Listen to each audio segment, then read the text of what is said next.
नमस्कार मित्रों, मेरे इस स्पिरिचुअल कनेक्ट पे आप सभी लोगों का हार्दिक अभिनंदन है। आज मैं आप लोगों को भगवान गरुड़ ने जो गरुड़ वाहन थे भगवान राम के, उन्होंने काकभूसुंडी जी से कुछ प्रश्न किए थे मित्रों। तो उसके बारे में बहुत सारे प्रश्न किए थे, बताया है। तो कुछ विशेष प्रश्न हैं जिनके बारे में बताने जा रहे हूँ, ध्यान से सुनिए इसको। तो गरुड़ जी ने पहला प्रश्न काकभूसुंडी जी से किया था कि आपने यह काक शरीर क्यों पाया, कौवे के शरीर क्यों प्राप्त किया आपने, यह पहला प्रश्न किया। आपने सुंदर श्री रामचरितमानस कहाँ पाया। तीसरा प्रश्न है, महाप्रलय में भी आपका नाश नहीं होता, ऐसा मैंने शिव जी से सुना है। गरुड़ जी बोल रहे हैं, ऐसा मैंने शिव जी से सुना है कि प्रलय काल में भी आपका नाश नहीं होता। यह ज्ञान का प्रभाव है या योग का बल है।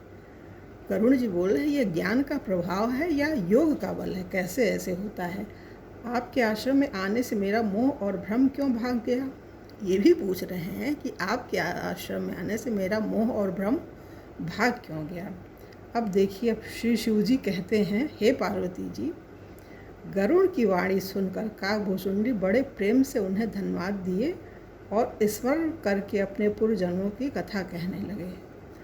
और उन्होंने अपने पूर्व जन्म की जो कथा थी, काकभूसुंडी जी ने वो गरुड़ जी से कहा। क्या कहा। श्री काकभूसुंडी जी बोलते हैं, अपने पहले जन्म की कथा सुनाते हुए कहते हैं कि इसे सुनने से सब कष्टों को मिटाने वाले श्री प्रभु के चरणों में प्रीति होती है। हमारे जो जन्म की कथा, मतलब काकभूसुंडी जी बता रहे हैं, इस हमारे जन्म की जो कथा सुनता है उसे भगवान के चरणों में प्रीति हो जाती है। आप बता रहे हैं कि कलयुग की दशा क्या है और कलयुग का प्रभाव कैसा होता है, वो बता रहे हैं। श्री काकभूसुंडी ने प्रथम जन्म में अयोध्यापुरी में शूद्र शरीर पाया था। वो बता रहे हैं, मैंने पहले मेरा जन्म अयोध्या में ही हुआ था और शूद्र का शरीर था। और पूर्व के एक कल्प में पापों के मूल कलयुग में पुरुष और स्त्री सभी वेद विरोधी और अधर्म में तल्लीन थे। जब वो थे उस समय शूद्र शरीर में, तो वो बता रहे हैं कि उस समय होता क्या था। पूर्व के एक कल्प में पापों के मूल कलयुग में पुरुष और स्त्री सभी वेद विरोधी और अधर्म में, धार्मिक नहीं थे। शूद्र देह में श्री काकभूसुंडी के कर्म उन्होंने बताया, वे मन वचन कर्म से शिवजी के सेवक थे। अन्य देव निंदक दूसरे देवताओं की निंदा करते थे। धन के मद में मत वाला, बकवादी, उग्र बुद्धि वाला, दंभी और अभिमानी थे। अपने आप की विवेचना कर रहे हैं कि मैं कैसा था उस समय, मतलब खाली शिव की भक्ति करते थे और लोगों की उपासना नहीं करते थे। और धन के मद में मत वाले थे, बकवादी, दंभी, ये अभिमानी थे, ये सब बता रहे हैं। उनको याद था वो सब।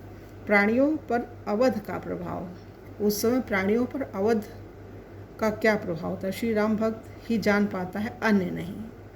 उन्होंने काकभूसुंडी जी ने ये चीज़ बताई कि सिर्फ उनका भक्त जान सकता है, हर कोई नहीं जान सकता। ये धर्मों की दशा, कलयुग के पापों ने सब धर्मों को ग्रस लिया था।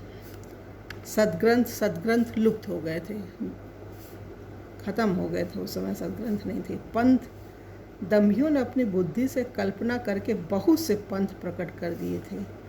आम आदमी सब लोग मोह के वश में हो गए थे। आम जो साधारण नागरिक था मोहग्रस्त था। शुभ कर्म लोभ ने हड़प लिया, मतलब लोभ के कारण इतने लोग लालची हो गए थे, तो शुभ काम, अच्छे काम नहीं करते थे। और वर्ण धर्म क्या था, कलयुग में वर्ण और आश्रम धर्म नहीं रहता। कलयुग में वर्ण धर्म और आश्रम धर्म ये सब कुछ नहीं रहता है। वेदों की दशा कैसी हो गई थी, सब पुरुष स्त्री वेद के विरोधी हो जाते हैं। वेद की आज्ञा कोई नहीं मानता, वेद की आज्ञा कोई नहीं मानता। ब्राह्मण वेद बेचने लगे हैं। ब्राह्मण मतलब पैसे के लिए वेद सब बेच देते थे, कोई वो नहीं। राजा की स्थिति, राजा प्रजा का शोषण करता है। मार्ग जिसका जो अच्छा लगे वही मार्ग है, मनमानी काम करने वाले लोग हो गए।